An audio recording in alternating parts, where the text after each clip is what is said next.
51 சக்தி பீடங்கள் உருவான கதை. சதி தேவி பிரஜாபதி தக்ஷனின் மகள். சிறுவயது முதல் சிவபெருமானை திருமணம் செய்ய வேண்டும் என்ற ஆசை கொண்டிருந்தாள். கடுமையான தவம் செய்து சிவபெருமானை மனம் முடித்தார். ஆனால் தக்ஷன் அந்த திருமணத்தை விரும்பவில்லை.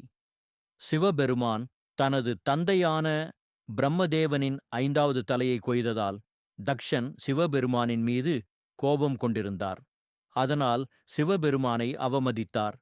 ஒரு நாள் தக்ஷன் மிகப்பெரிய யாகம் நடத்தினார். அனைத்து தேவர்கள், முனிவர்கள், பிரம்மா, விஷ்ணு அனைவரையும் அழைத்தார். ஆனால் சிவபெருமானையும் சதி தேவியையும் அழைக்கவில்லை. சதி தேவிக்கு அது மிகவும் வேதனையாக இருந்தது. இருந்தாலும் அவர், அழைப்பு இல்லாமலே சென்றாலும் என்னுடைய தந்தை என் மீது கோபப்பட மாட்டார் என்று யாகத்துக்கு செல்லத் தீர்மானித்தார். சிவபெருமான் சதி தேவியை தடுத்து, வேண்டாம் சதி, யாகத்துக்கு செல்ல வேண்டாம் என்று கூறினார். ஆனால் சதி தன் பிடிவாதத்தில் தக்ஷனின் வீட்டுக்கு சென்றாள். அங்கு யாகம் மிகவும் பிரம்மாண்டமாக நடந்து கொண்டிருந்தது. ஆனால் யாரும் அவளை அன்பாக வரவேற்கவில்லை. சதியை கண்ட தக்ஷன் கடுமையான கோபத்துடன் சிவபெருமானை அவமதிக்கத் தொடங்கினர். அதை கேட்ட சதி தாங்க முடியாமல் அழுதாள்.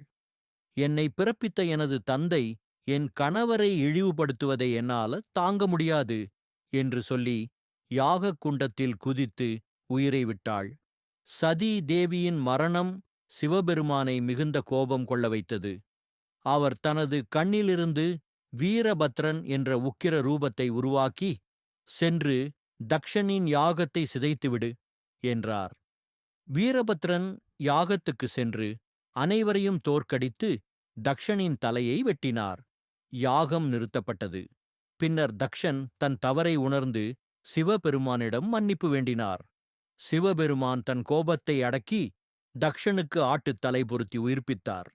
சிவபெருமான் சதியின் உடலை தோளில் சுமந்து பிரபஞ்சம் முழுவதும் அலைந்தார். பிரபஞ்சத்தில் சமநிலை குலைந்தது. அப்போது விஷ்ணு சுதர்சன சக்கரத்தால் சதியின் உடலை 51 துண்டுகளாக வெட்டினார். ஒவ்வொரு இடமும் ஒரு சக்தி பீடமாக உருவானது.